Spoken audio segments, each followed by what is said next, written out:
Greetings to everybody, morning, afternoon, good evening from wherever you're tuning in to us. Welcome to day 2 of the South African Women in Sport Foundation conference. This is our second virtual conference due to COVID restrictions, but we welcome you all. Today we are, of course, going to be tackling the very important subject of guidelines for gender-responsive sports organizations. We look forward to the presentation and the panel discussion from our esteemed guests from all over the world who will basically shed more light on the topic and lead us on how we can take this very important issue forward. My name is Linda Golashe. I am a former journalist in the sports arena. I am now currently a communications practitioner. But the issues that we're going to be talking about today are very, very close to my heart because when I was a journalist, I covered quite a lot of issues around sports and representativity in terms of women.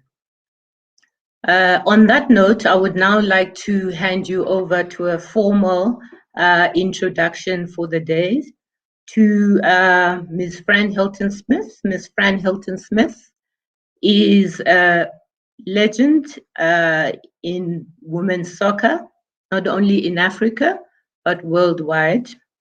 She is a former South African Football Association Technical Director.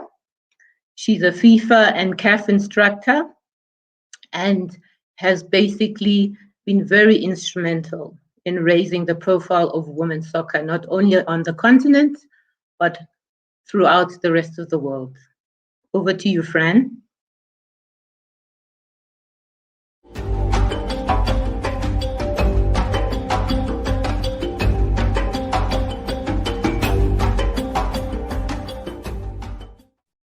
Morning, everyone. Morning to all our guests today.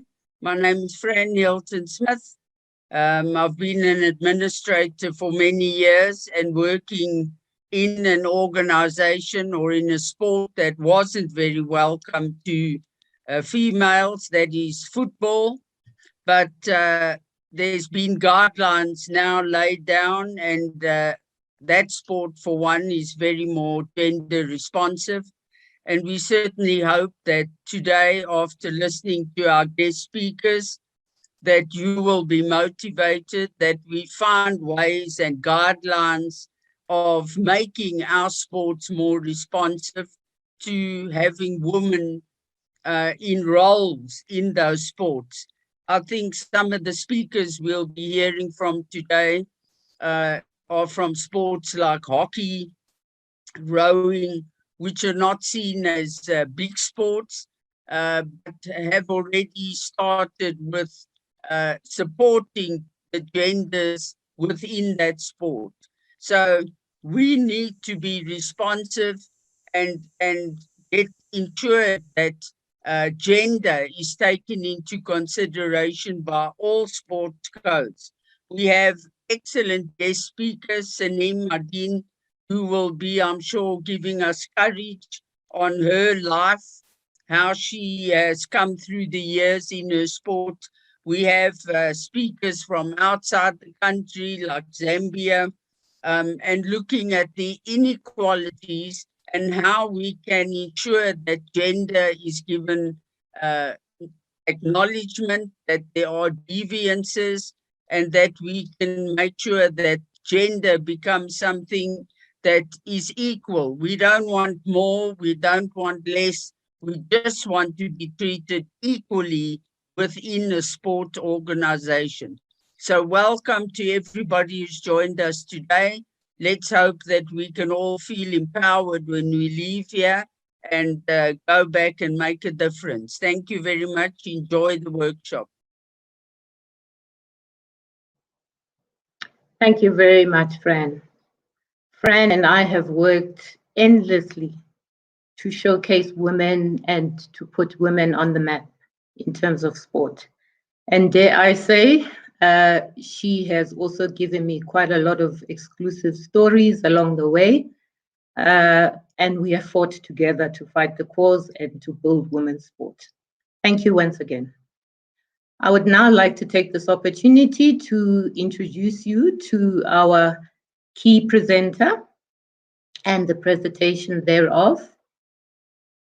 Please, can you kindly welcome Sinem Aydin? She has recently completed her master's degree in marketing, and she's worked for 12 years in different organizations at the UN and in terms of gender equality, violence against women and women's empowerment. She's worked at the World Health Organization at the Turkey office and the UN Women's Regional Office for Europe and Central Australia.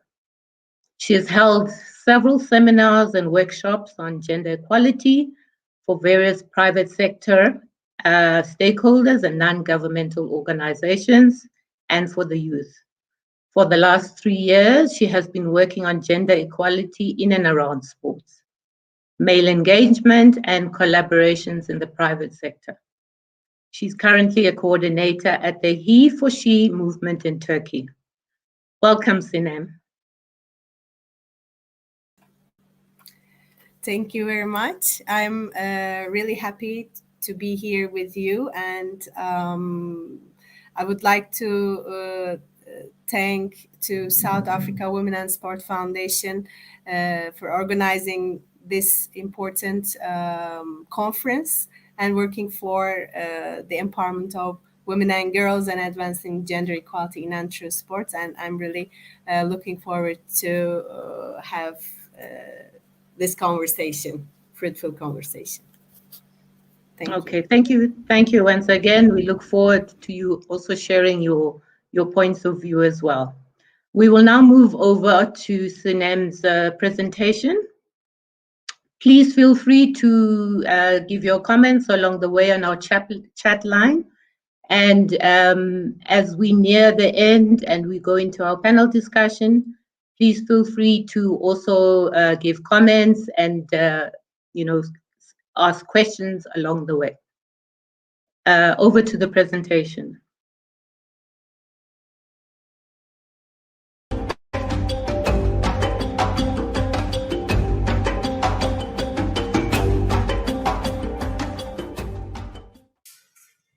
Hello, everyone. I'm Sinem Aydin, and I'm the He for She coordinator at UN Women Turkey. First of all, I would like to thank you for inviting me to today's program. And I would like to give special thanks to South African Women and Sport Foundation organizing the National Advocacy Conference today and working for the empowerment of women and girls and advancing gender equality in and through sports. This year, the Tokyo Olympics have shown us some significant examples and success stories in sports and breaking gender stereotypes in the sports ecosystem. We see that the sport ecosystem has taken significant steps in advancing gender equality and creating an equal playing field for all. As UN Women, sports represents an important area of work and an opportunity to advance and advocate for gender equality.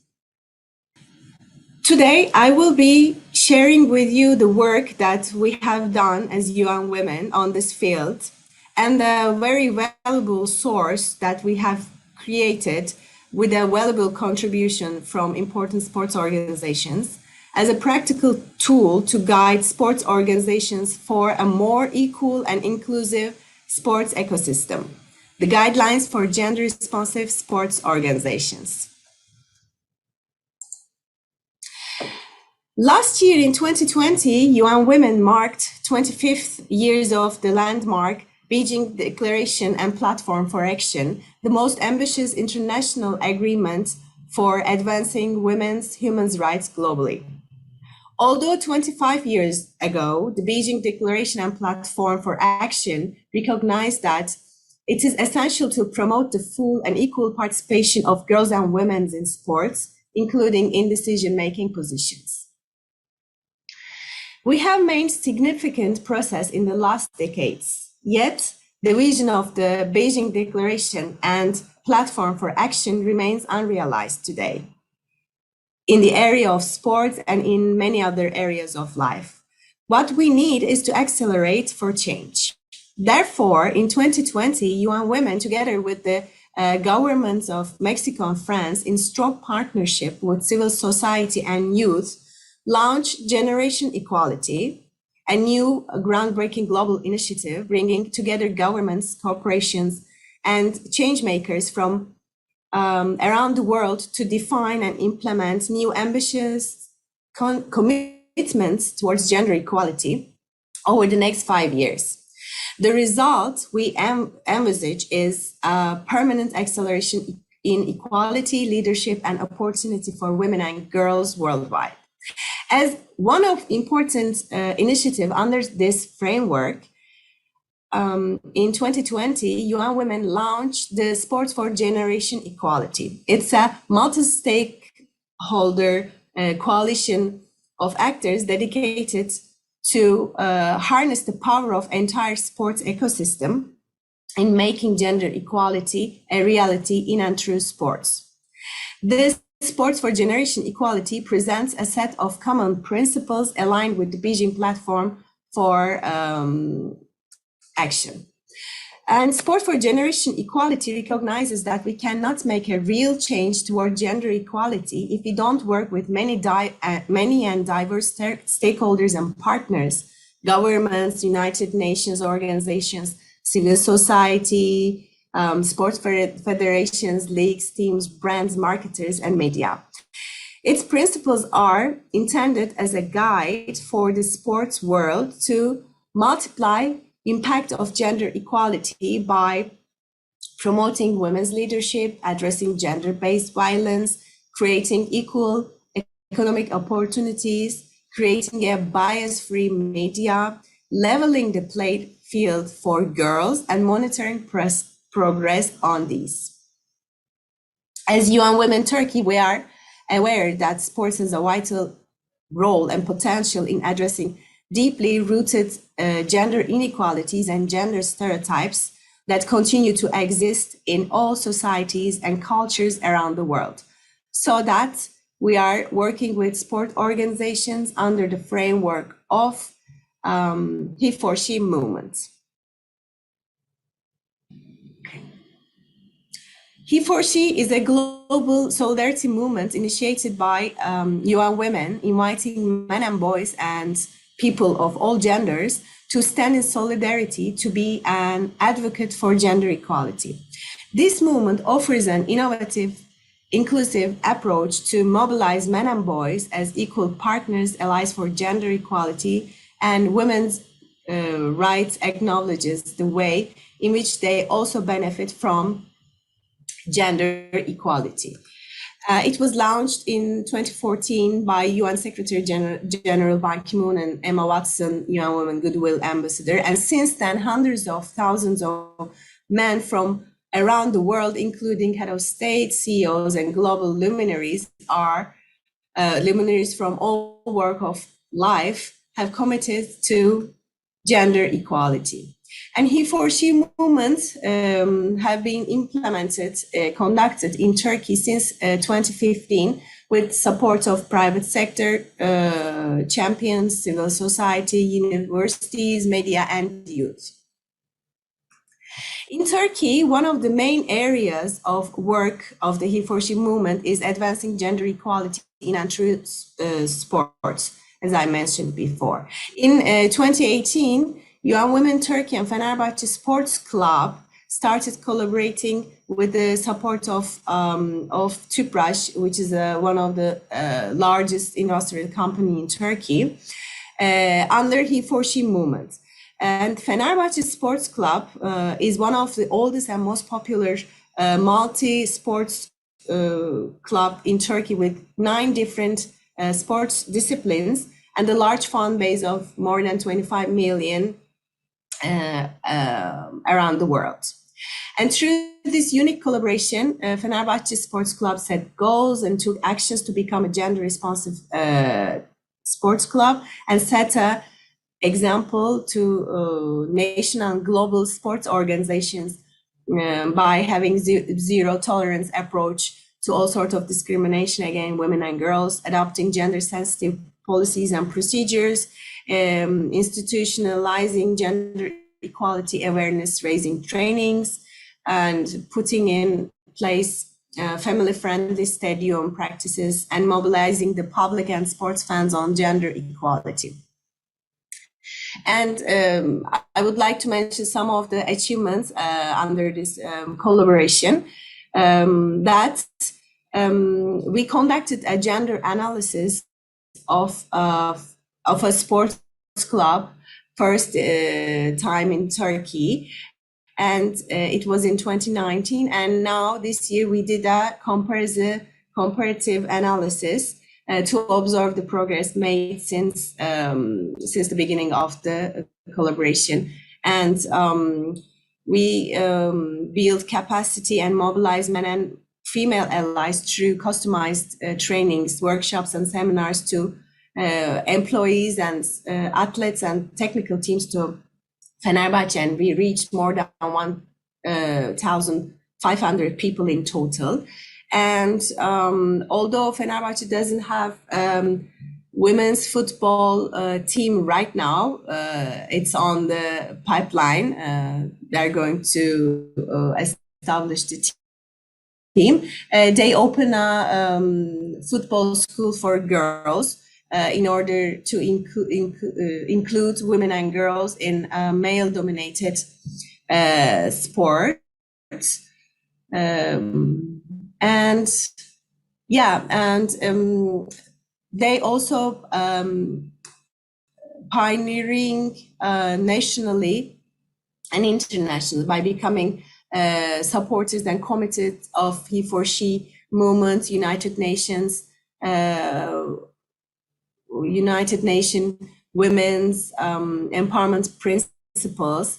They become the first sports club in Turkey and in Europe. They signed the WEPS, Women's Empowerment Principles. And again, in Turkey, they are the first sports club who signed the UN Women's Sports for Generation Equality Initiative. And they're doing really large and effective campaigns, communication campaigns, especially during 8th of March International Women's Days and 16 days of activism against gender-based violence. So why I'm giving you, this is the background, how we developed, how we end up with developing the guidelines for gender-responsive sports organizations. Before I continue with the guideline, I just want to invite you all to watch a video with me highlighting our experience with Fenerbahçe Sports Club since 2018 in their journey of becoming a gender-responsive sports organization.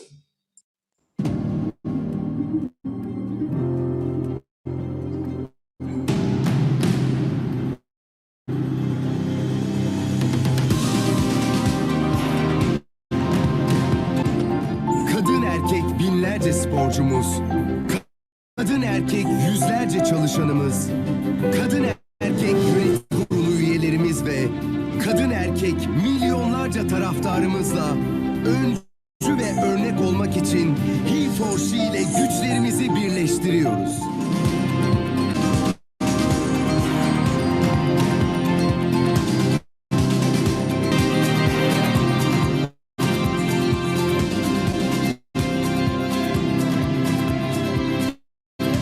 Bir 2012 doğumlu kız çocuklarının yer aldığı okulda eğitimler Derazi Lefter Küçük Andon Yadis tesislerimizde veriliyor. Kulübümüzün kadı devam ediyor.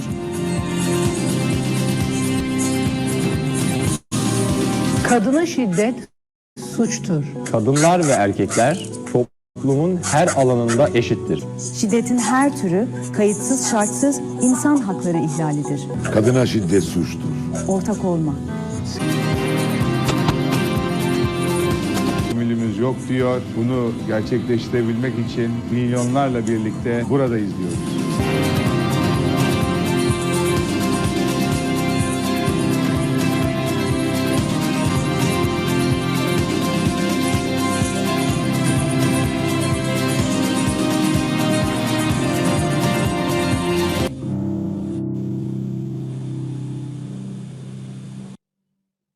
Yes, within the scope of this collaboration, as UN Women Turkey, we have developed the guidelines for gender responsive sports organizations based on the 6 principles of sports for generation equality and taking into account the experience of Fenerbahçe Sports Club collaboration over the past years. The guidelines contribute to the concrete operationalization of the sports for generation equality principles, and they can be used by any sport organizations interested in taking its performance on gender equality to the next level and having a roadmap to guide it on this journey. The guideline is a step-by-step guide on how to develop strategies to become a gender responsive sports organization, and it provides a menu of actions and indicators for the sports organizations to become inclusive and gender responsive. And the guidelines for gender responsive sport organization are the product of a participatory process with substantial contributions from national and international experts in the field of sports and gender equality. And here I would like to thank again to our consultants, Professor Canan Koca from Hacettepe University and Professor Rosa Lopez de D'Amico, the president of IAPSGB. They are the authors of the guidelines for their tremendous work they have done. And Rosa also is one of the panelists today. We established an advisory group as UN Women to provide oversight and advice in the development of the guidelines. The board, the advisory group consist of UNESCO, FIFA, Turkish National Olympic Committee, and International Olympic Committee, the International Working Group on Women on Sports, and other experts from academia. So before I continue, I invite you all to watch a video about the guidelines. Then I will continue introducing the guidelines.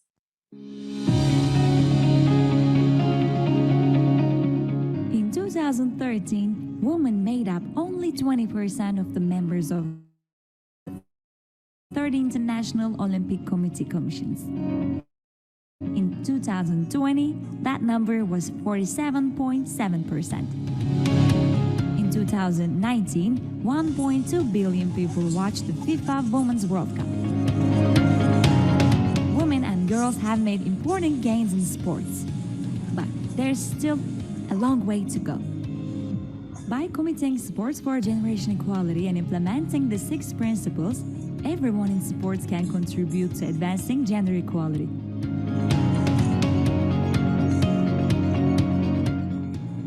Undertake efforts to promote women's leadership and gender equality in governance models.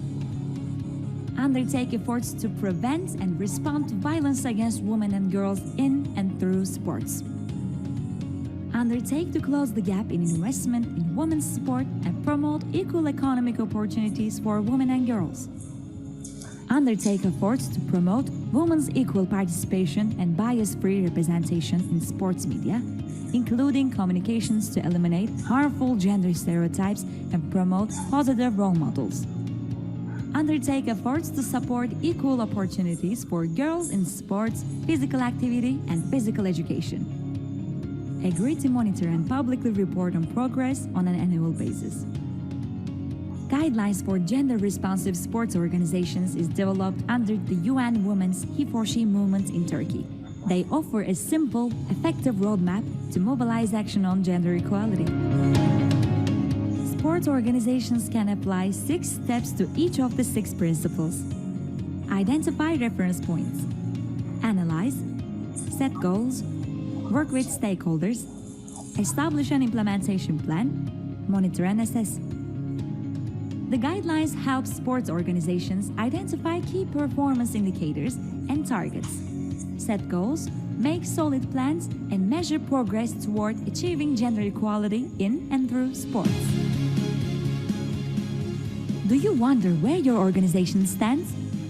Use this self-assessment form to find out and take the first step towards change.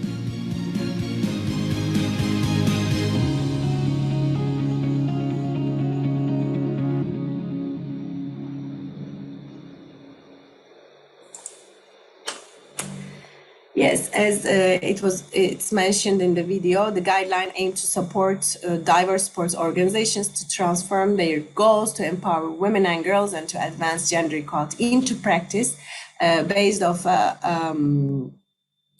on a comprehensive set of measurable and concrete actions and indicators against each of the 6 global sports for generation equality principles. And here you can see the principles, and a roadmap is created within the guidelines to provide sport organizations with 6 steps that can follow in applying these principles.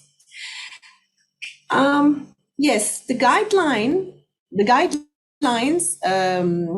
you can find in this website, sportsforgenderequality.org, both in English and Turkish. There is a long version and a brief version of the guidelines.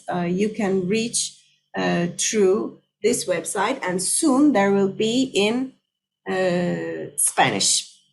Yes, this is the website of the guidelines. So you can go to the guidelines here directly. So let me show you. This is our guideline. Let's do like this. Yes. So the principles of the sports for generation equality are here. So there is a part how to read the guidelines. So you can see the chapter of the guidelines, and here you can see a roadmap. Yes, a roadmap, as I said, that created within the guidelines to provide 6 steps to follow while applying the principles. And here, yes, these roadmaps, this roadmap, yes, here includes 6 steps. Reference points, these are the key concept facts and all other legal frameworks that need to be known to understand the principle. And then analyzing step is an analysis of sports organizations, existing policies and procedures. And here at this step, the organization can fill the self-assessment form, which is at the end of the guidelines. And there are also indicators proposed for each principles. And the third step is setting goals. So you can find a list of goals and areas of change according to the problem areas of the sports organization. And then fourth step is working with stakeholders. And here the organization specified stakeholders who could cooperate with the content, goals, and implementation of the principle. And fifth step is establishing and developing a plan for implementing suggested actions of the principle. And the last step is, of course, establishing monitoring mechanisms and specifying indicators according to the goals of the sports organizations. And here you can see also in fact, the guideline provides indicators for each principles, which are developed from the gender equality norms and standards in international and international sports policy documents, and some indicators encompass from the Fenerbahçe Sports Club gender analysis study. So in this chapter, you can see here why gender equality in and through sports is important. You can elaborate the reasons for pursuing gender equality in and through sports. Yes. And the next chapter, we provided figures on sports and gender equality around the world. And after this, after presenting global figures on gender equality in sports, global figures on gender equality in sports, this chapter also offers details on Turkey as a case study. So you can see also figures from Turkey. Yes, and here I would like to show you also another chapter that you can, yes, find normative frameworks, including international policies to promote gender equality in sports, and international policies on human rights and women's rights with sport as a thematic area. And we have also another chapter on basic concepts, which explains the basic concepts of gender equality and the empowerment of women in sports here. Yes, and before I go into principles, I would like to show you one more thing. At the end of the guideline, there is a self-assessment form, and this form helps sports organizations determine how far they have come already in applying the 6 principles. So this is a self-assessment form for each principles. So let's, I would like to show you one principle as an example. The structure of each principles are same. I would like to go with the first principle. Yes, this is principle 1, undertake efforts to promote women's leadership and gender equality in governance models. So for each principle, the guidelines include here, as you can see, under the scope part, the content and dimensions covered by the principle. For example, here, for this principle, scope is establishing high-level corporate leadership for gender equality and providing gender balance in leadership positions are fundamental contents. And you can see under each principles here, keywords and concepts necessary to understand the principle. For example, gender equality action plan, women in decision making, gender equality policy, etc. And you can see here key objectives determined in line with the scope of the principle to help sport organizations set their own goals. For example, here, establish gender balance in leadership positions and in all positions, develop an organizational gender equality policy action plan, apply gender mainstreaming approach, establish a high-level organization commitment to gender equality. And again, each principles, these guidelines, you can find for each principles suggestions for applying each principle through a problem assessment here to determine implementation areas and proposed policies and management approaches to respond to the problems. These are menu. You can consider them as menu so that sports organization can pick after they fill the self-assessment form. They can pick up the ones according to their priorities and necessities. So let's continue. Yes, this is the roadmap I showed you before. So these are the 6 steps to follow in applying the principles. So reference points, analyzing, and these are all different according to the content of the principle, of course. Setting goals here, you can find. Working with stakeholders, you can find possible stakeholders, potential stakeholders here. And yes, here establishing an implementation plan and monitoring and assessment. And at the end of each principles, you can also find potential indicators for analyzing and monitoring and assessment. So, yes, this is the guideline, and you can also find here the brief version of the guidelines. You can see the roadmap and other assets for the principles. This is the brief version. So I will stop sharing my screen right now. I would like to mention the website once again, sportsforgenderequality.org.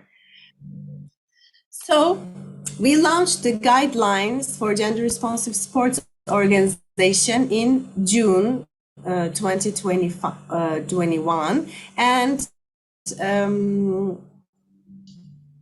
11 international key sports organizations in total, including, you can see on the screen, UNESCO, FIFA, Turkish National Olympic Committee, sorry, I missed the word here, IOC, IPC, and very important international women and sports organizations. They participated as panels and advocated for disseminating and implementing the guidelines. And here, this is a YouTube link. You can see, although it was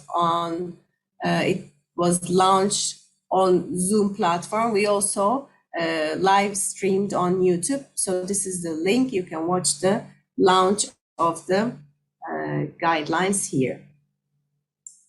Following the launch, UN Women Turkey gathered 29 sports organizations, including sports media federations and sports club in Turkey for a workshop, aiming to identify the gaps and to develop comprehensive programming on gender equality in sports and to establish women in sports platform.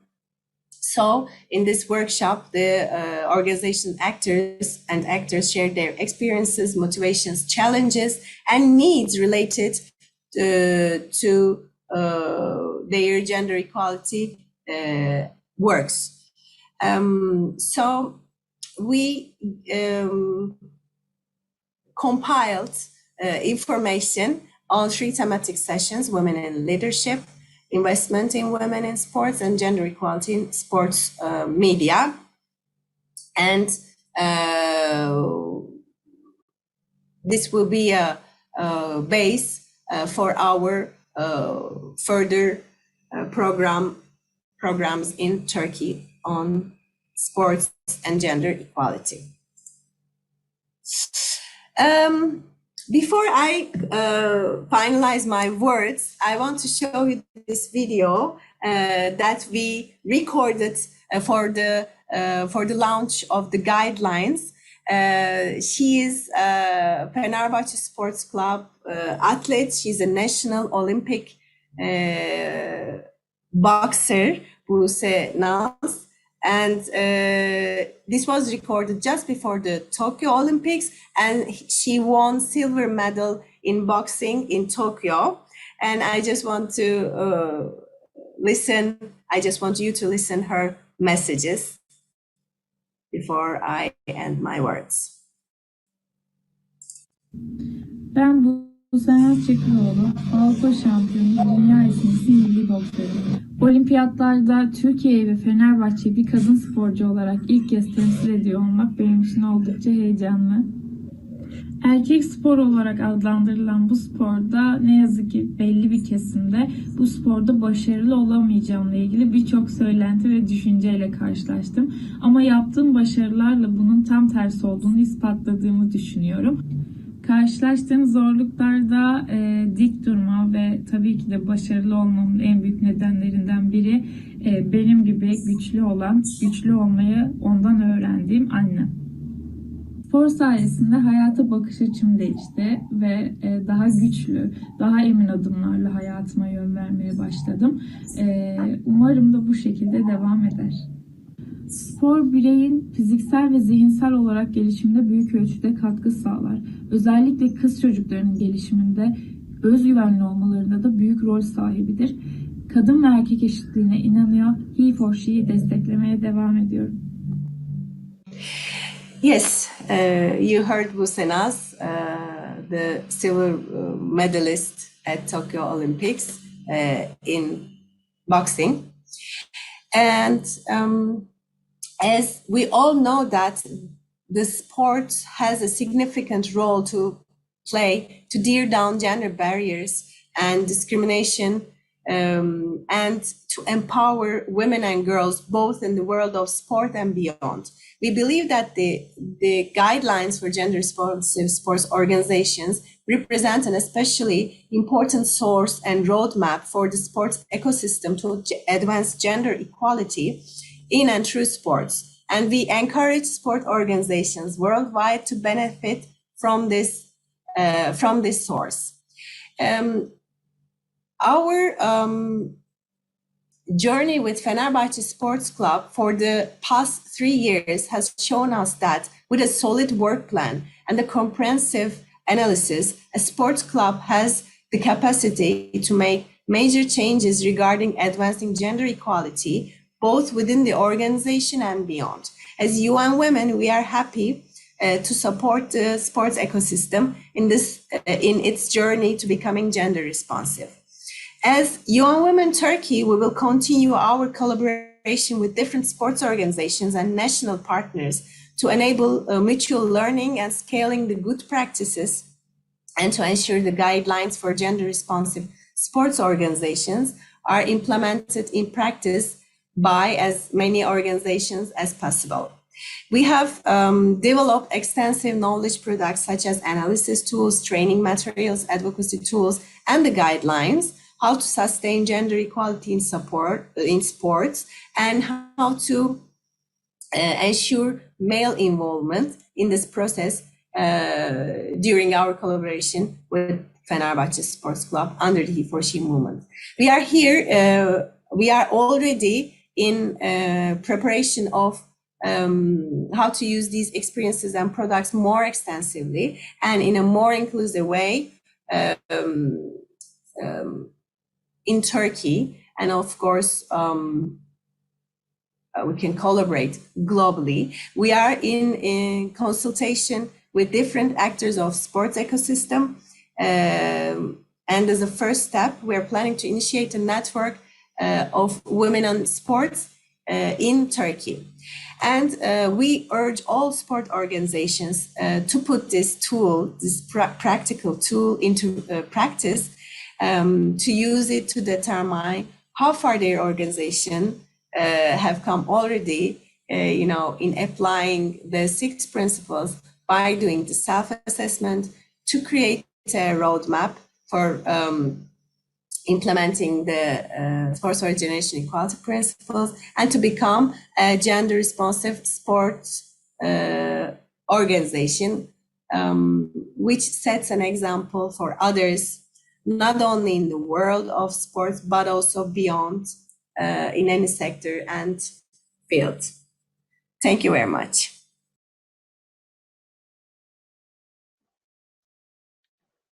Thank you. Thank you very much, Sinem. We appreciate your presentation. It was very informative, very thought-provoking. Although it is still a very relatively new document, we are certainly proud as the foundation to serve as a springboard from which we can actually start unpacking these guidelines and mapping the way forward in terms of how we implement them. On that note, we will now go into our panel discussion.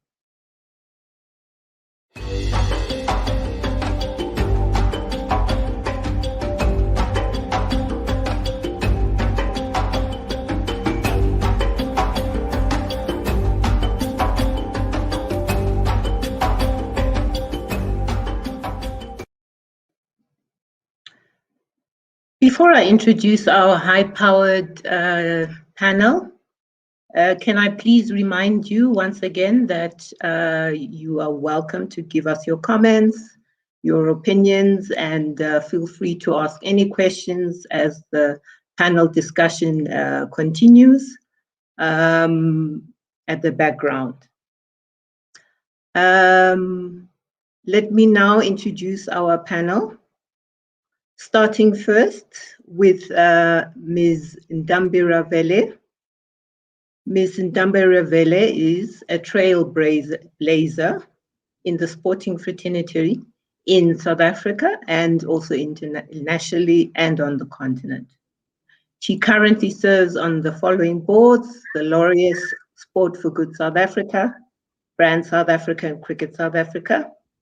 She's also served on the Wheelchair Tennis South Africa as the chairperson, and Netball South Africa. She's the first and only woman to be appointed into the position of chairperson of Boxing South Africa. Other positions she's held or boards that she sat on include Sports Science Institute of South Africa, Women's Sports International, International Netball Federation, and Tennis South Africa. Ms. Raveli comes from very humble beginnings. She used to start out as a physical education teacher. She moved up, worked professionally as a sports marketing lecturer, and then also worked for the local Department of Sport as an assistant director. Another position and significant position or post that she's held was that of General Manager of Marketing and Corporate Communications of the Premier South Africa League, or Soccer League, rather. On that note, I welcome you, Ndambi. Thank you. Thanks for joining us. Yeah. I would now like to introduce to you Professor Rosa Di Amico. The professor is president of the International Association of Physical Education and Sport for Girls and Women. She's a treasurer of the World Association for Sport Management, is vice president of the International Society for Comparative Physical Education and Sport, and a founder president of the Latin American Sport Management Association. Quite significantly, she's an emeritus professor at the University of Venezuela, a coordinator at one of the research centers. She has well over more than 190 publications to her name and has given presentations throughout the world. In 2007, she received the highest research award given by the Venezuelan Council for Universities. She's also a former gymnast, coach, judge, and administrator. Welcome, Professor. Thank you very much. Moving on, I'd kindly like to welcome Ms. Lwandile Simelane, who, amongst many of her qualifications, has honors in international politics. She has served in South African hockey since 2005, when she was a youth hockey promoter and represented South Africa and quite a lot of different events internationally. As a hockey enthusiastic, he subsequently elected as Secretary General of the Federation and International Hockey's World Youth Hockey Panel, a position she held from 2005 to 2010. In 2008, she represented South Africa at the 48th International Olympic Academy Sessions for Young Participants in Olympia in Greece. Furthermore, thereafter, she was elected onto the board of South African Hockey Association in the transformation portfolio, and then subsequently to that was elected Vice President of South African Hockey Association, a position that she still holds today. Currently, she sits on the South African Sports Confederation and Olympic Committee and is its youngest first vice president and the first Black African woman to hold the position. Welcome, Simelane.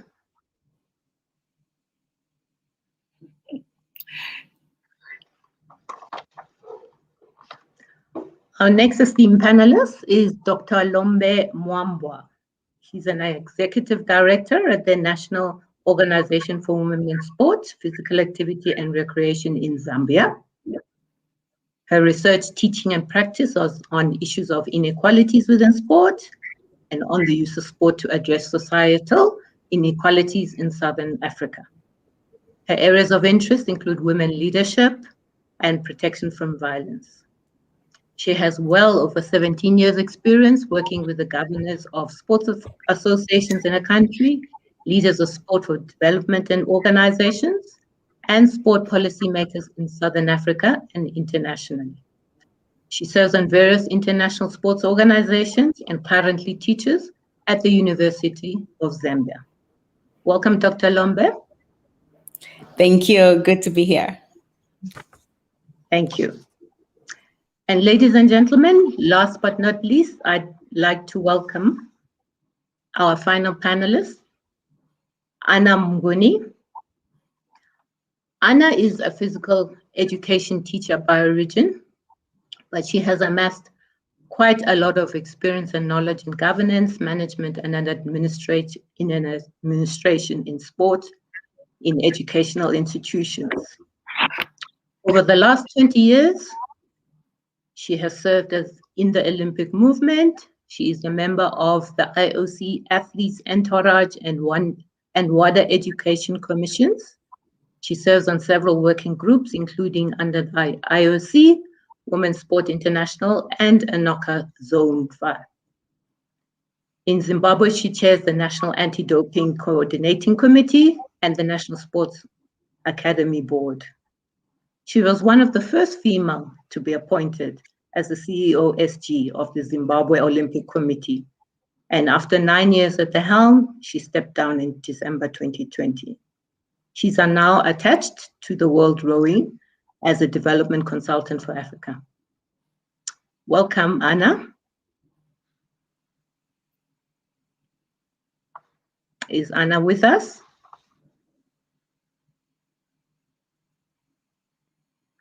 Okay, we will move on. We seem to be having issues there, but I'm sure she will join us shortly. So ladies, the debate today will basically reflect on the presentation, which has just been given to us.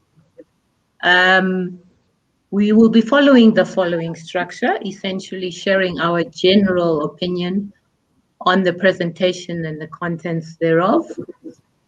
Thereafter, we will then be moving into the actual strategic implementation of the presentation and what we feel needs to be done for it to be rolled out. Thirdly, we will then be looking at our individual experiences in terms of the organizations that we currently occupy in the space in which we're in, and share with our audience what would be the best way to actually implement the guidelines and what you think your personal challenges will be. Thereafter, we will round off the discussion, and along the way, we will also be addressing the questions and the comments as and when they come up on our chat line. So on that note, if you could kindly kick us off, Ms. Ravelli, and kindly share with us what you thought of the guidelines and the roadmap as it was outlined and what your general opinions were. I think from my side, I'm very excited about the fact that UN saw it important for them to come up with guidelines, especially on women in sport. And I align these guidelines with the sustainable goals. So to me, it's a toolkit that we can use, especially to make sure that government gets involved in the implementation of these guidelines, because of they are actually also directly with the UN. So to me, it's an exciting issue that even sports organizations would be now bound to make sure that they start implementing some of the principles in the guidelines. Thank you. Okay, thank you for that, Ndambi. Ms. Simelane, would you be in agreement with Ndambi in terms of what the guidelines were set out for it, please?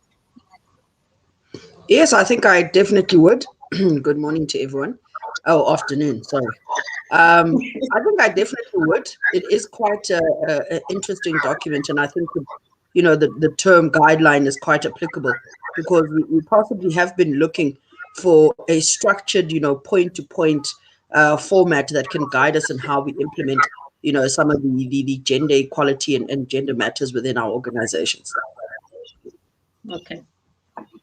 Dr. Lombe, the document is obviously very new. It's about 2 months old or so.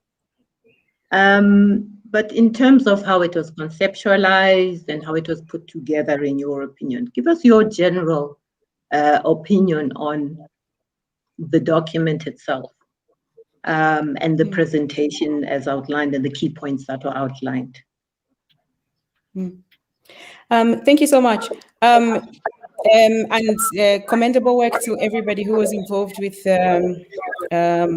this effort and this valuable resource. So the document is new, but what is unfortunate is the issues are not. And what that does is draw attention to how these issues that we have to address now are ongoing. Because around 2005, I think, the UN Women Office again collaborated with the sports sector to produce another report focused on sport. This was just after the Beijing conference, and several of the themes that are listed in these guidelines were also listed in that document. So that obviously can be a bit frustrating if we're saying those same issues 20 years ago are what are listed now. But the step forward is that there are more stakeholders engaged now, and we are beginning to clarify further what the issues are and what potential change looks like. So that's where I would say the progress is. It's in that documentation, and we will go into further detail as we speak. Okay. Thanks, Doc. Welcome back, Anna. What is your general opinion about the document and the presentation? As Dr. Lombe has perhaps alluded to, it is possibly more of the same, but would you agree with that? Certainly, thanks, Linda, and sorry to the crew. As Lombe says, the powers are the problems are the same. We have power outages here and there. So when you look at the document, as she has rightly said, the problems are the same. But what I find is very gratifying is the broad identification of a framework from which we can actually work from. I think the challenge will always be contextualizing a lot of the issues, because the studies that were done through the example that was cited in Turkey, and specifically with Fenerbahce, are probably very peculiar to them. Basically, they are the same, but we will have to look at it at a contextual point. And I was really happy to see in the document that, well, while the guidelines are offering a very solid framework, there is room for variations to be put in place, so that we have room for context, we have room to adapt, to adopt, to adjust. So I think having the principles there is an important starting point. Okay, thanks.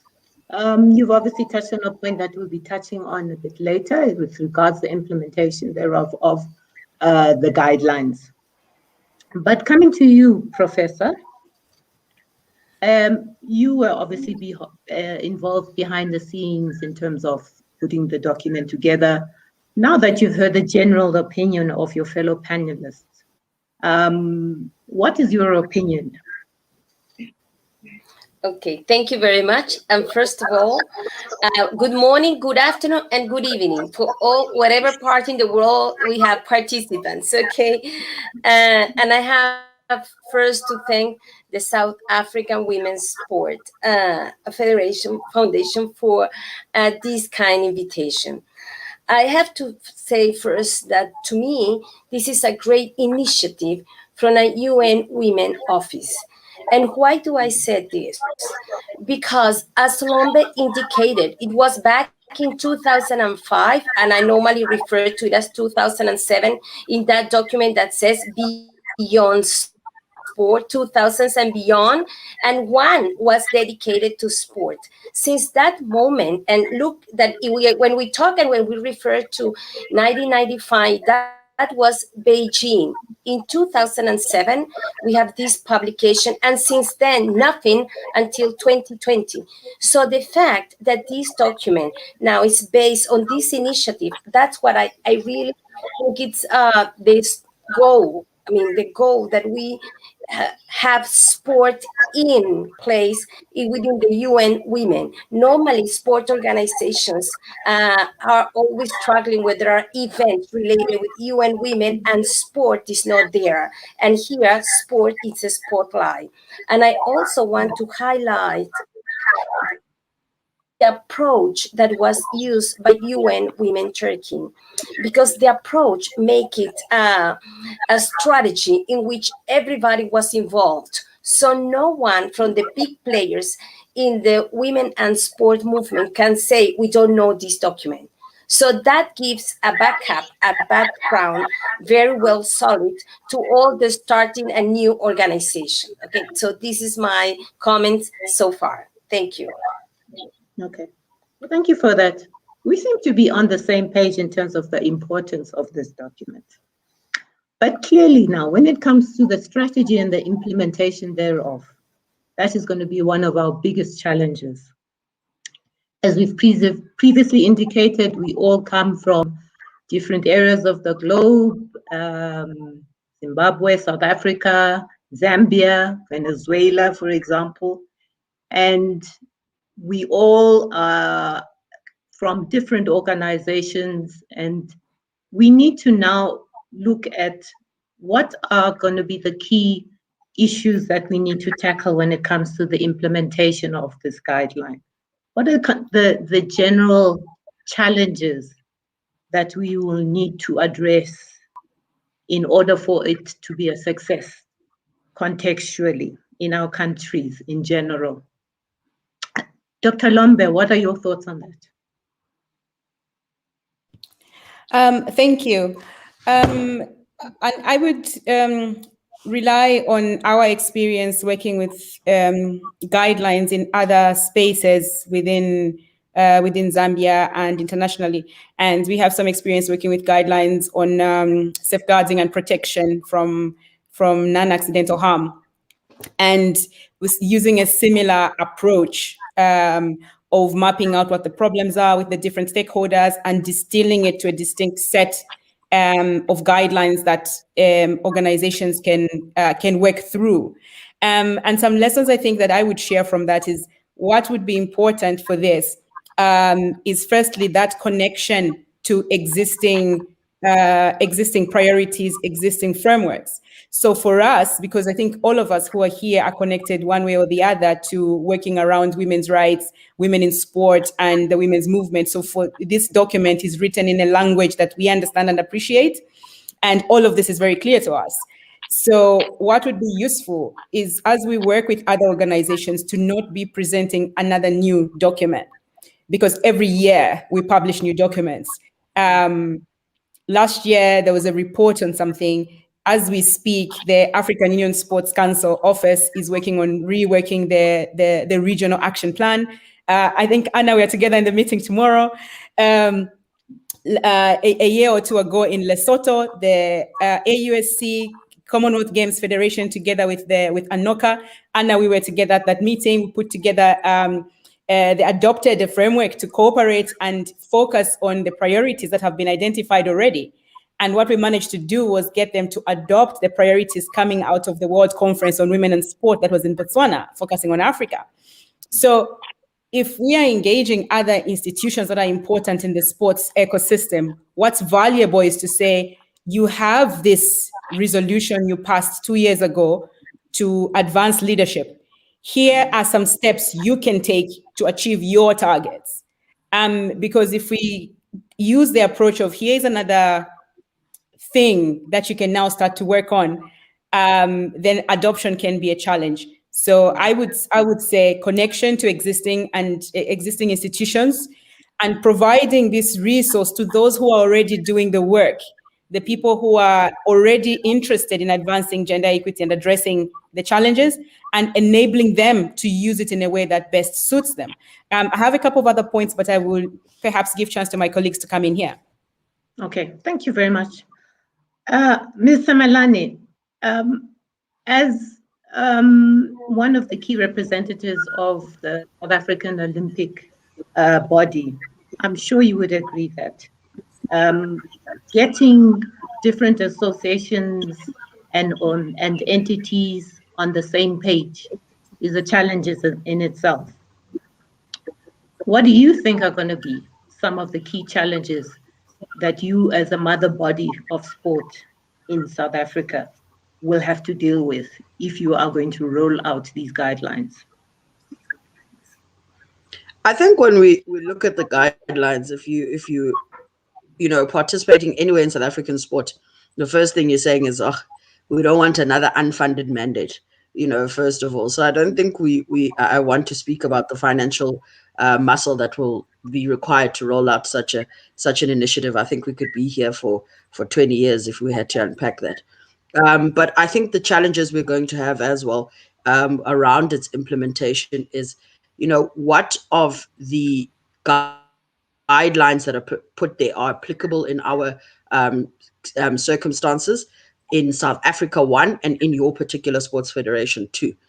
So I think it would be about streaming it down and packaging it in a way that is applicable to ourselves, and they can put good intentional work behind it. But intentions require lots of changes in legislation and policy to incorporate some of the principles that are mentioned in these guidelines. A lot of the times we take the guidelines and then we forget to be intentional about including it in our legislative frameworks, that then just makes it a point for us to implement it. So I think a lot of that would have to be considered as well. Okay, very critical point. Anna, what are your thoughts? I mean, obviously, Ms. Simelane suggested that there's going to be a great deal of backup that is required. For instance, in Zambia, they just recently appointed a new president. Your country has undergone drastic changes in government. How critical is government support going to be in terms of the rollout of these guidelines? What do you think are some of the challenges that you're going to have to deal with? You've muted I think yourself. you're on mute, Anna. As I was saying, I'd very much like to agree with Lombe's position, because I feel leadership has a very critical role to play, especially in terms of buy-in. There's been a point raised about too many different dimensions coming in, but it's really trying to get the collaboration from the different entities that are basically saying the same message. So buy-in from leadership at the highest level. And sometimes we're almost split away from the rest of life, because there's sport and then there's the rest of life. But we're all trying to focus on the same principles of empowering women in participation in just about everything. So bringing that partnership in, having those conversations. Now, even having those conversations, I have had opportunity to sit on international boards where the conversations they're having in terms of inclusivity and diversity are completely different from what we are having in the southern part of the world. So it's trying to bring a common ground in terms of all those conversations, and not just from a sport perspective, but we've got development agencies, we've got business. We need to bring these together with the common purpose of the one goal, gender empowerment. So I think those conversations, difficult as they may be at leadership level, are critical. Mm-hmm. I'm glad you've mentioned those points, because that was going to be my next point of contention. Ms. Ravelli, how important is it going to be to get government on board, NGOs, private entities, and so forth on board, if we are actually going to make this a success? I think and that's the reason why I was saying I'm excited about this document. I think the government involvement would be very much important, and especially in South Africa, where we are still struggling with putting up a policy on women and sport. So these guidelines come in very handy for government to actually use some of the things out of the guidelines to actually put down the policy. But from the NGOs, I think NGOs are already implementing most of the issues that are indicated there. And I would even talk about from SAWASF, we are implementing 5 of the principles that are there, except for physical education. And I think after this conference, we would then have to advocate for issues around physical education. But when it comes to business, when I look at the document, I was very excited. And I think in my discussion with Luandi, we were saying this is a great document that we can actually even take to the corporate world to ask for support for us to be able to implement this document. But coming back from government, I think also government should come in to then say, we would find federations for implementation of the guidelines and budget for those programs, so that federations should not come back and say, we don't have money, we can't implement. Government should actually provide for that funding. Okay, that's a very good point. Sinem, can I bring you in here? In terms of what you've heard so far, there seems to be common themes that are emerging, that some organizations, some entities already have some form of policy in place, and that this is an extension thereof. There also seems to be a common theme that there needs to be more cohesiveness, and different organizations and people in power, etc., working together to drive this. In your opinion, having been instrumental in drawing up the document. Do you feel that the document and the guidelines as outlined will facilitate or open doors with regard to addressing some of these issues? Thank you. Yes, definitely. While we are after my intervention, maybe Rosa would like to intervene as well. The idea was to develop a practical tool for sports organizations. And as I said, that this guideline is based on the principles for Sports for Generation Equality initiatives, which offers a multi-stakeholder coalition of actors of the sports ecosystems, which dedicates their works to empower women and girls and advance gender equality in sports. So we try to develop a practical tool, definitely, and it offers a kind of menu that sports organizations can select according to their priorities and what they need. They can assess themselves, and they can start developing an implementation plan with following the 6 steps. I believe that it also offers, the guideline offers a multi-stakeholder approach, of course, and you can find potential partners who can be the potential partners while implementing any of the principles.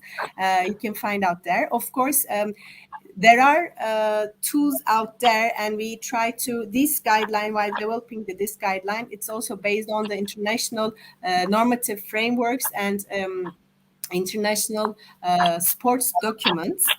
And it is a product of a participatory approach also. Our experts are experts in women in sports, and we had a advisory group consisted of important sport organizations, like, as I said in my presentation, IOC, FIFA, and very important women and sports organizations. So I believe that it will be useful for the sports organizations who are already working on advancing gender equality in sports, or the ones who would like to initiate works in this area.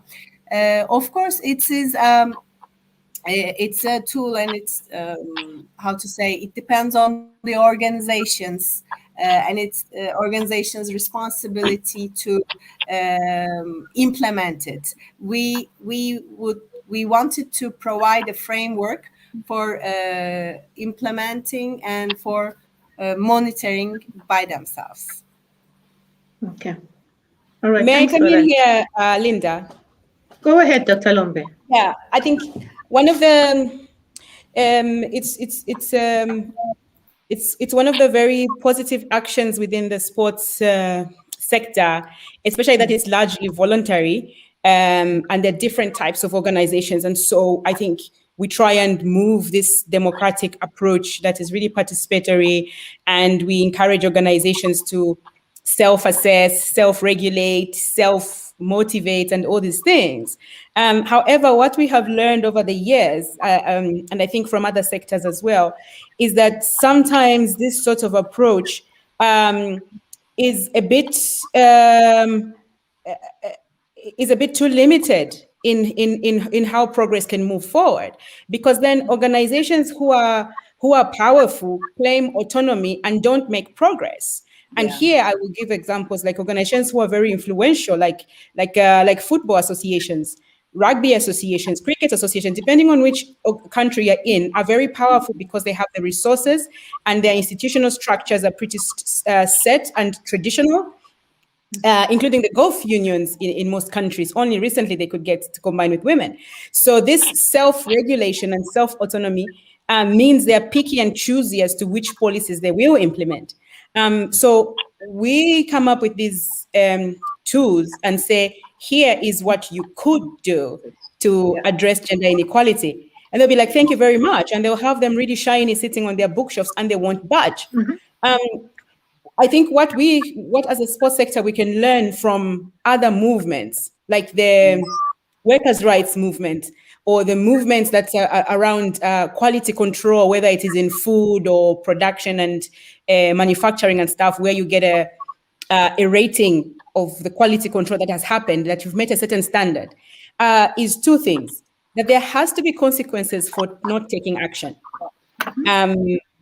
And that those consequences should be significant enough that you will be uncomfortable that you're facing this consequence. The second thing that is necessary is that for those who take action, there has to be a benefit.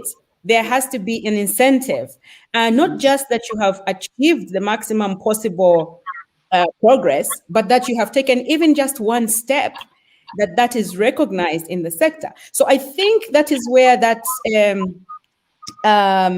gap is. Because I think all of us are agreed that this is a really wonderful tool and it does what it should do. However, how to move it forward to get institutions that are highly influential to take action is where the crux of the matter is. And one thing we have noticed from working within safeguarding and protection spaces is over the years, for years and years, decades and decades, we are putting up guidelines, running workshops, seminars, conferences, and discussing these things. And large institutions who are influential in the sector are not moving. Yes, the IOC are going to produce the standards and the guideline on everything, and they end there. But they have the resources for training and they have the resources to sanction institutions who are their members who don't comply, but they don't do it for years. But then more recently, we see a bit of traction. Now we see the Football Association, FIFA has a whole program, the FIFA Guardians, and now member federations across countries are now running around saying, where do we get resources? We are now required to do something about safeguarding. So there has to be one thing that happens of where should the advocacy be happening for that leadership to move action, because the tool is there. There are people who are willing to do this work and to get it happening. But the leadership, the government, the governance framework, and the space and resources. So right now, the IOC, and because I support as a lecturer on this program, is providing a certificate course for safeguarding officers for working in sports federations. That wasn't there before. It's a new thing that has been institutionalized. Resources have been provided for it to happen. So with gender equality, every sports federation says, yeah, we've got one woman representative on our committee, or we've got a gender desk. But no, what's going on with your athletes? What's going on with the coaching? What's going on with the leadership? What's going on with creating a safe environment? All these things that are in the principles. So I think unless it's embedded at leadership, governance, resource, and the public-facing rhetoric of what kind of institution you want to be, we are going to still have these wonderful resources, and they will remain with us. I will pause there to allow my colleagues to engage. Thanks for those very critical points. Professor Diamaki, Rosa, you've heard that there's obviously a concern that smaller entities and smaller organizations will be sidelined. They will not have a voice. How do we ensure that they also have a voice in this regard? And secondly, how do we bridge the gap? Furthermore, how do we hold people accountable? Because that will be very key, as Dr. Lombe has outlined. Okay. Well, first of all, I have to say that change has to start by ourselves, okay, and how we approach process. In one of the elements that was indicated by Dr. Lombe was, okay, there are many documents, beautiful documents, but then they are not fulfilled. But in here, there's one aspect, and this is how we, the organizations that work on women and sport, we agree. And then we decide, okay, what to push forward. And I think there are changes that are taking place now. We have to be quite clear that it is quite true that it was 1995, the Beijing platform. But when the IOC is starting to do movements, it's just quite recently, okay? Because remember that in the first decade of the year 2000, they suggested to have women. They didn't indicate that they should be women. The policy indicated suggestion. So there you have the answer, okay? The pressure, the push that has been put by many organizations around the world is now making it visible, okay? But remember, changes in policy also need that all the organizations that are outside, and I am one of those organizations, IAPESC, the International Association of Physical Education and Sport, together with WSI, the IWG, has been making effort. Perhaps in the past we were separate, but as time has gone by, we have come together to push forward and to make it visible. We have to be quite clear that there is the 2030 agenda. And the 2030 agenda, what is telling to our governments that we need to fulfill those development sustainable goals. And there is money in there where the organizations are applying for that. But we all know that the sports sector is always the last one to get involved.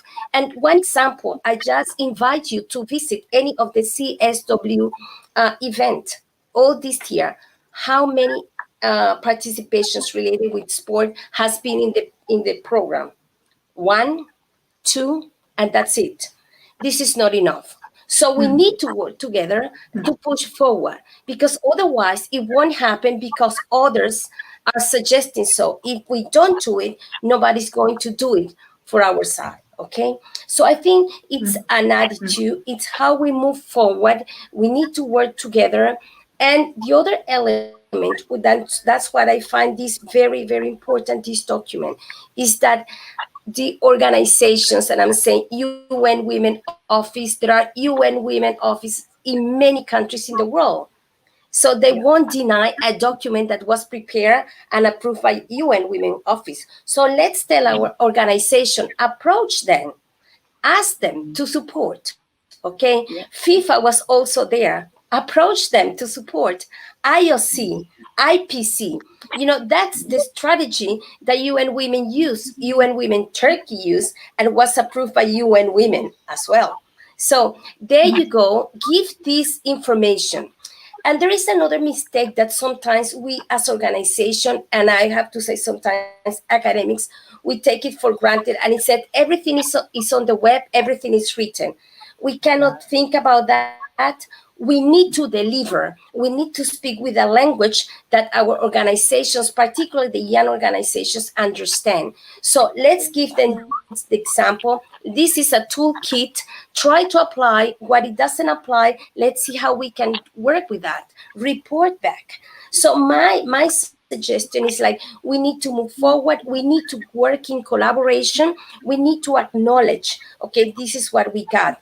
For example, it is written in English and Turkish, but then they're also trying to translate that into other language.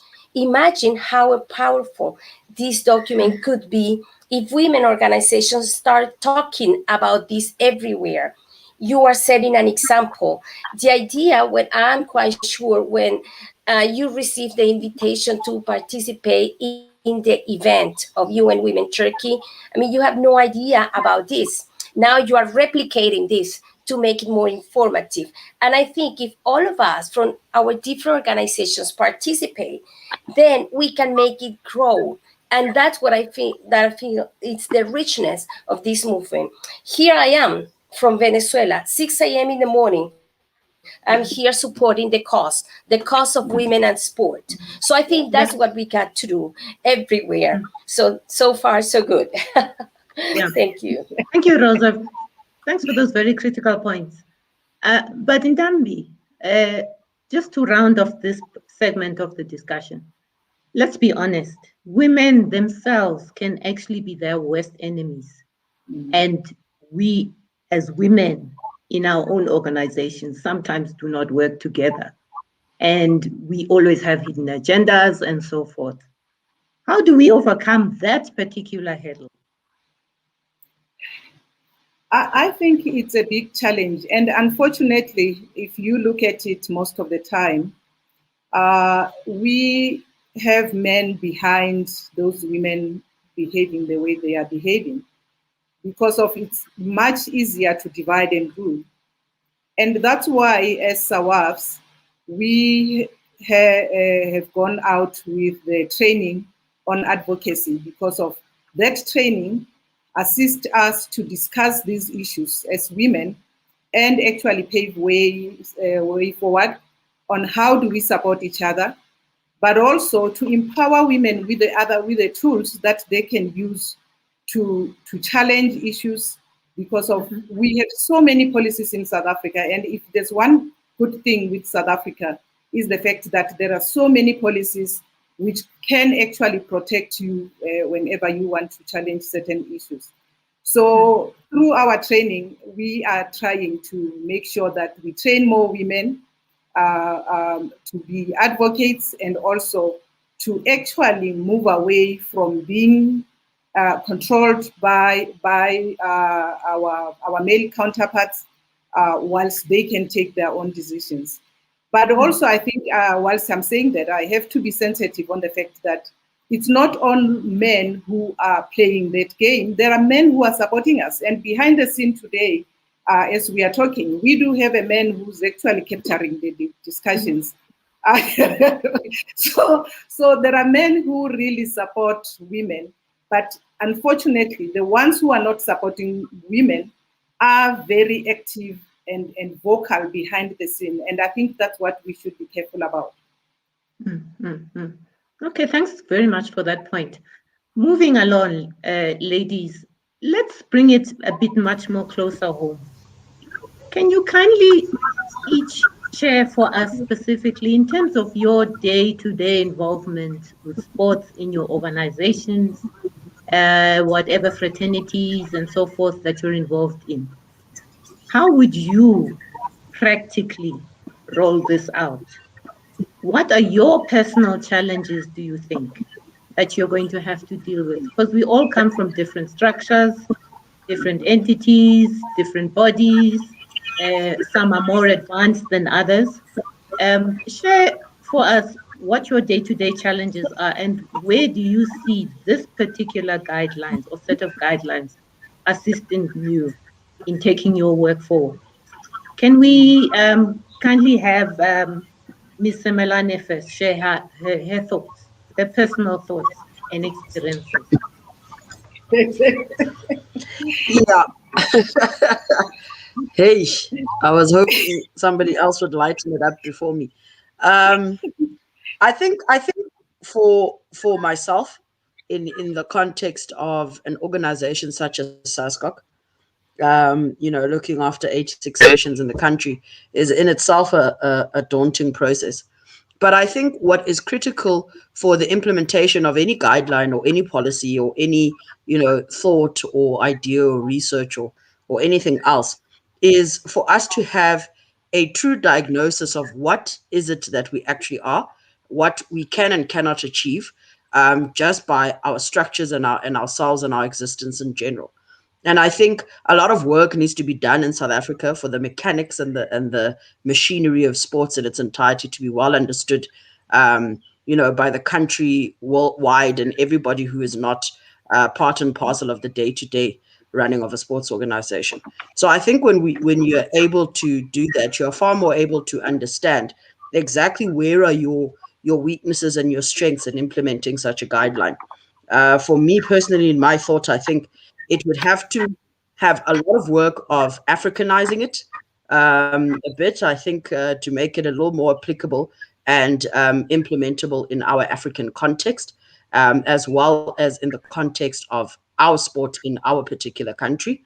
So some of the things that I would say about adapting the document in itself is, for South Africa, great discussion. For us, is our realization that we cannot continue to ignore topical issues such as DSD athletes and transgender athletes as well. So that needs to form part and parcel of a gender strategy in our understanding, because when these rules are implemented, the first people to suffer its consequences are women. So I think, so adaptability is definitely something that has to be done with this document. So that is where I think I would start as an organization.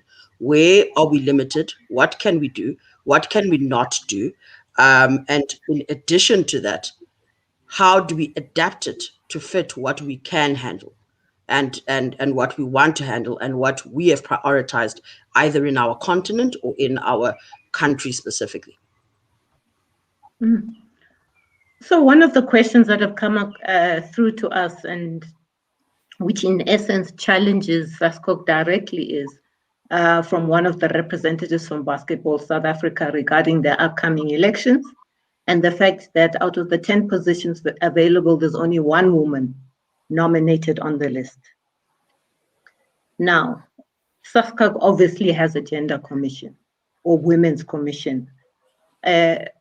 What is your response to that challenge and that query, and how do you see the guidelines, changing the status quo in this regard when a situation like this comes up?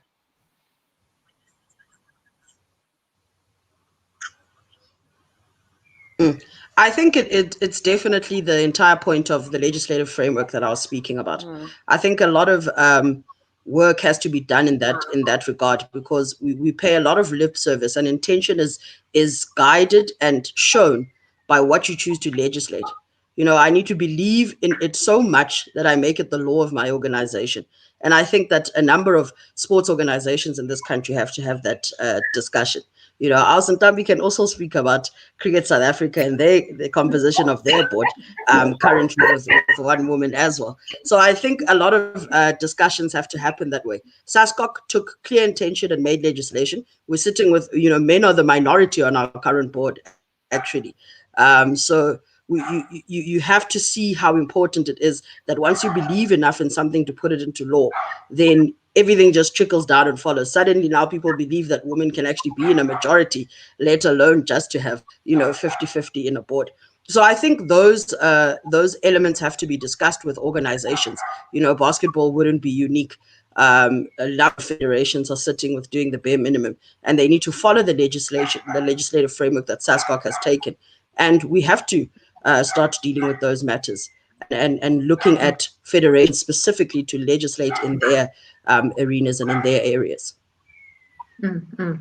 Okay, thank you very much for that, Anna. What would be your unique set of challenges in Zim, and what are one or two challenges that you definitely know are going to be quite problematic that you need to address in rolling out these guidelines? Thanks. I when I listened to the presentation earlier on, there was a statistic about how there were billions that watched the Women's World Cup. And I just thought to myself, if those billions could trace or could translate into some kind of behavior change, we wouldn't be having these discussions. Yeah. And so while we celebrate those numbers, we need to work on the fundamental issues. And I'm going to go back to what Lwandile said in terms of leadership and cite an example that we had. With the NOC elections that were held this year and starting from last year, it was very noticeable that we were going to have a struggle with women being involved in terms of getting on the NOC board, for example. There is legislation that says, or within the constitution, that they have a certain percentage. But we still don't get the women wanting to stand up and come on board because they're afraid, they don't have the confidence, they don't have the skills. So a deliberate workshop was held where we had male leaders, role models, who came along and helped impart the tools to women to say, this is what you do. This is where you start. You don't start on election day. You start 2-3 years before. And where do you have the discussions? With whom? Who do you speak to? And, to cut a long story short, we ended up with 4 women standing and getting elected onto the board. Now, that's not happened in the history of the NOC of Zimbabwe. So it's steps like that that we have to take. It's literally hand-holding, and that's important. It's also putting the message in a way that people understand and appreciate. The principles as they stand are extremely academic. And the people we're trying to get to at lower levels will take one look at those documents and they will balk and they will say, oh my gosh, this is not me. I can't read this. I don't know this, or it's too complex. So if we put it in digestible little messages, using common methods or things that are common to people now, whether it's social media, whether it's repeated ads, whether it's, if we're trying to get to people out in distant areas, we're using radio. Those are the kind of things we need to think about. We need to adapt and bring it down to what the women will appreciate and understand. So that's just one example, especially from the leadership, because that's the area I have a lot of interest in. I know internationally, I'm still fighting to see more women, especially of my shade, getting into international arena, because that way we can relate better. Thanks for that contribution. Ms. Ravelli, what do you think will be some of the challenges that need to be addressed? I mean, you've obviously led Boxing South Africa. You were the first and only woman ever to lead a male-dominated sport like that. What are some of the issues you had to deal with, which these guidelines could possibly have facilitated or assisted you better, possibly? You know what I picked up on the document? It's the key objectives. And I think we need to structure those key objectives in a way that we could actually use them as our tools to approach certain federations and organizations on implementing the principles. And also, I think one of the nice things is the fact that the document give us areas of implementation where you have to assess the problem and also put up policies and management around that. So I think if we could actually follow those steps, we would be able to put tools to deal with it. And I think what is more important for us as SAWASF is to work closely with SASCOC and the department to ensure that these principles are implemented. The nice thing is the fact that we are working as an advocacy organization.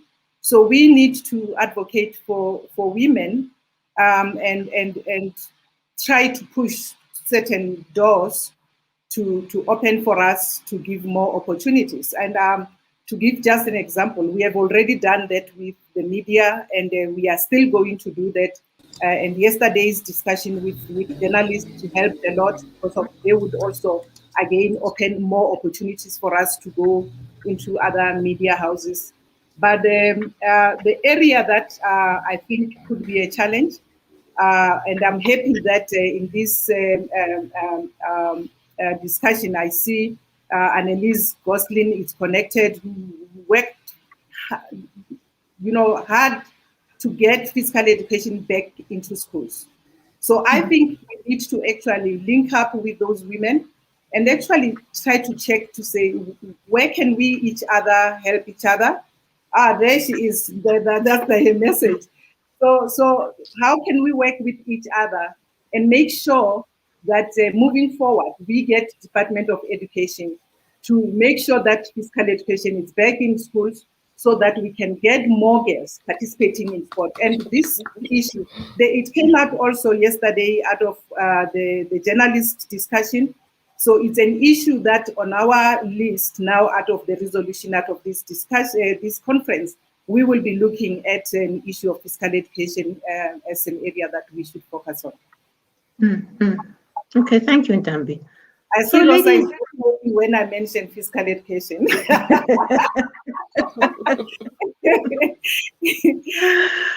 So, Rosa, since you were very excited about that, then take us home into the home Yes. state.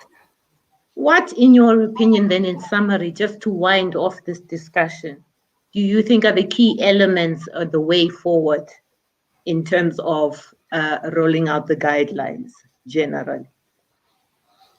Okay, first of all, I have to make a comment on physical education, please, before talking about this, because, and I'm really pleased that Annalise Gosling is in here, and also Fatima El Fakir. I read in the participants from the EPSCA group. And why physical education? Please remember that we can connect among the development goals, and education, quality education is one of the elements. We cannot talk about quality education if you don't have physical education in your education program, because it is in a PE class, perhaps the first time a girl might have the chance to practice a sport. So just take that into consideration. Just don't see that from your own, perhaps our own countries. There are countries in the world in which girls don't have access to sport, don't have access to a physical education class. So we have to push and move forward, okay? And also have to say that in the guidelines, there is a comment related with PE class, how to incorporate, because we, of course, we need to push. I mean, that's the starting point. For me, that's the starting point to move forward. And of course, as Ravel said, we need to work together. We need to do partnership. There was a comment that was indicated about how academic the guidelines look, and sometimes I know academics we speak in some terminology that might not be easy for the rest of the audience. But take into account that the guidelines also have a short version, and there is also a video. Like right now through WhatsApp, you can just move and send the video to anybody just to raise the awareness, just to alert them. I also love the comment that you indicated about radio.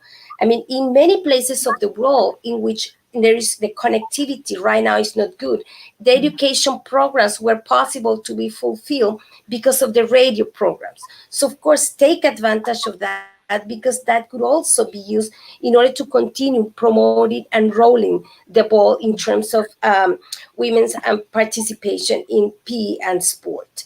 Role models are necessary, but we need to establish the role model, not just working from the IOC or the NOCs, but also from the very early at the ground level, because there in the grassroots level is when we can start making changes. I mean, it's very difficult sometimes that women don't want. Haven't you asked yourself why they don't want to do it?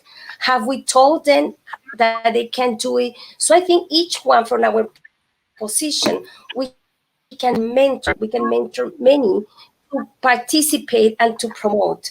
And I love the comment that was indicated from Anna when she said, well, we need to move forward and we need to have more women participating from different places in the world internationally. Take into account that there are many others that cannot participate, perhaps because of language barriers. And they has wonderful things to say, but they cannot communicate. So when you study most of the international board organizations, if you don't speak English, you can't contribute. So there are many elements in there that don't think it's easier for anyone of the world. It's complex to everybody, but we need to mentor, we need to work with them. It's like in my experience, I started working internationally with academic organization, with a group that I remember one important leader in women's and sport told me, what are you doing in that men's group? And I haven't left that men's group. I'll still be there and I will change. And that will be my next challenge, to make more women get involved in there. So, but in my case, and Annalise Gosling that is here, we have been in several boards together. We always push for making the International Umbrella Organization aware of the context of the international diversity that exists. But it also requires from us to participate there, to push there, and to let them know that there are other views, that there are other realities, that the international body need to be aware of. But if we don't say that, then they are not going to change. We need to push forward, okay? Okay. Thank you very much, Rosa. Anna, what are your final thoughts of a way forward? I mean, Rosa mentioned quite a lot of things there, leveraging on media and so forth. What are your final thoughts on the way forward? All the messages that we have received today are absolutely essential. We've spoken about context. We've spoken about issues to do with communication. One of the things that also just really struck me, there are two things that have struck me. Number one was the issue to do with PE, which I hadn't even thought about. And Tambi brought it forward. And I just thought, in my own country, we have PE lessons mandatory in school. So it's something we need to work with. But also the self-assessment issue, the issue that there is a self-assessment tool. And just starting from that point to be able to assess ourselves internally as sport organizations, where are we? What do we need to do? So those are key areas for me in order for us to effectively take on the guidelines, that some of the key things we need to look at.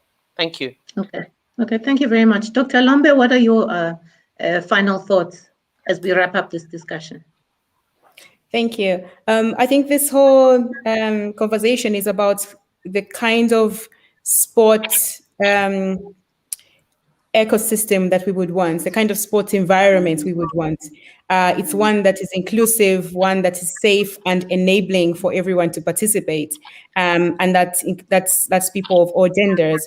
And in order to do that, it's about understanding what are the tangible changes that we need to make.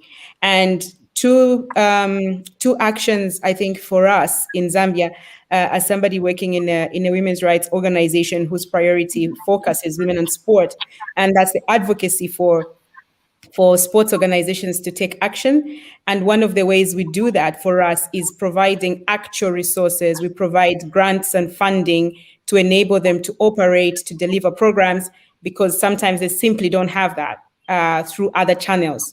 And we, from the research that I did for my doctoral studies in Southern Africa, I found that women were deliberately refusing or stepping out of leadership positions from sports organizations because it requires them to provide their personal funding, even for organizational activities. So we see that connection between institutional lack of capacity to it being an environment in which women can't thrive. Therefore, we are losing out on women leaders. So I would like us to treat these guidelines and the different principles in it as interconnected. So as we resolve the capacity development issue for the women, what are we doing for resources for the organization? What are we doing to prevent violence so that that atmosphere then becomes enabling? Thank you. Okay, thank you, Dr. Lombe. Luanle, what are your final thoughts?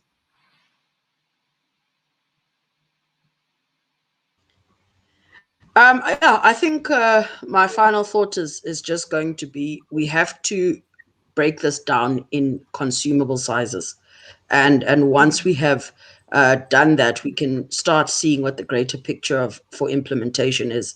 So I think for me, I want to see an opportunity where federations in this country can take bit by bit, piece by piece, so we can actually see, progress in these organizations.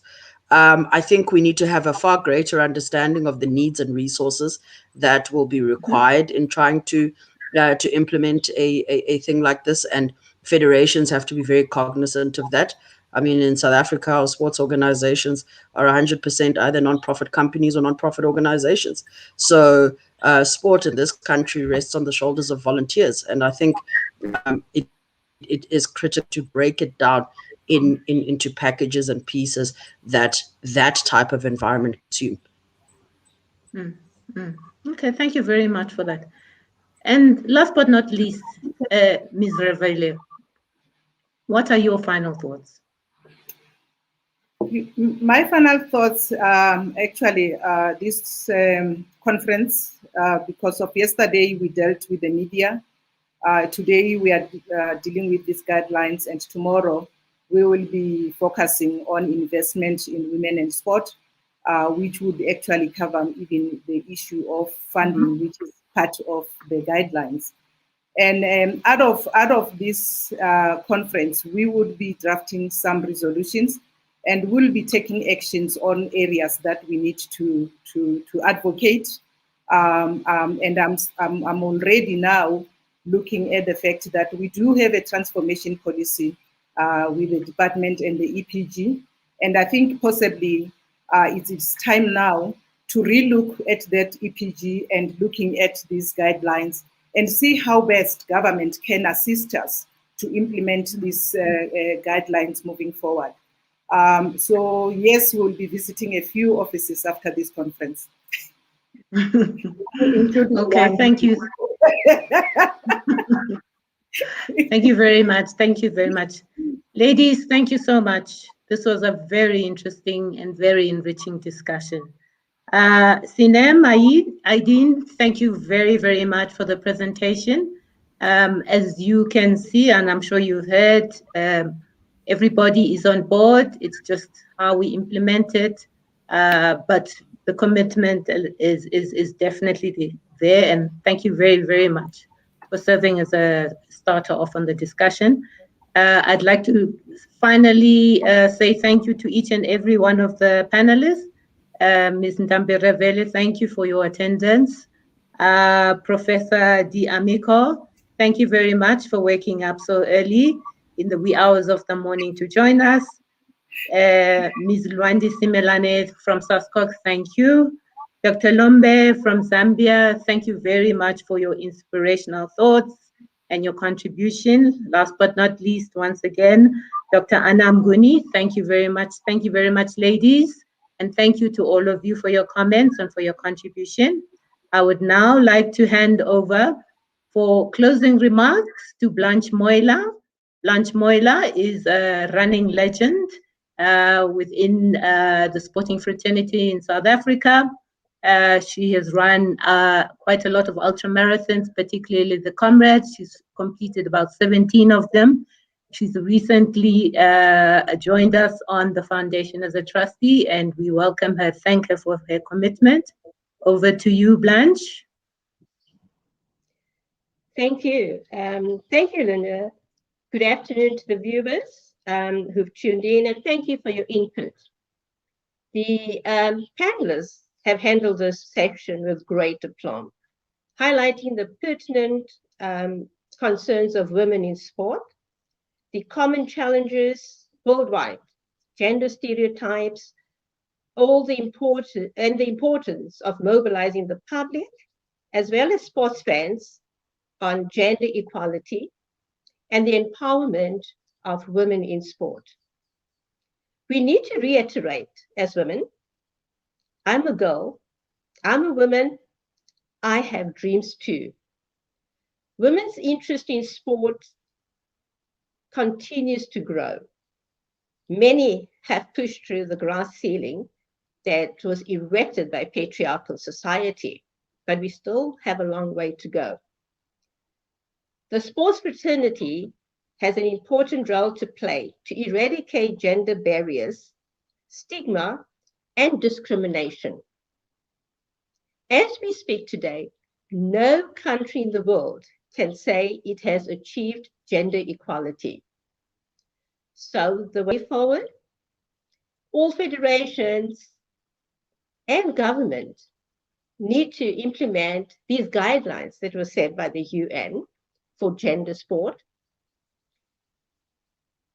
We appeal to federations to cooperate. Because of patriarchy, we need more MAC. Now, MAC, M-A-C, is an acronym for Men Advocating for Change.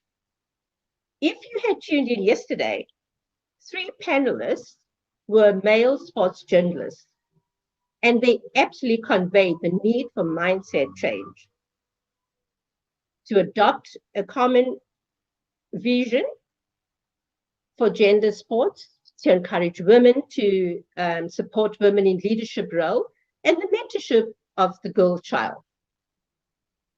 And just to reiterate, tomorrow, the panels will have a discussion on the case for investing in the women and sports. Thank you. Now back to the program director.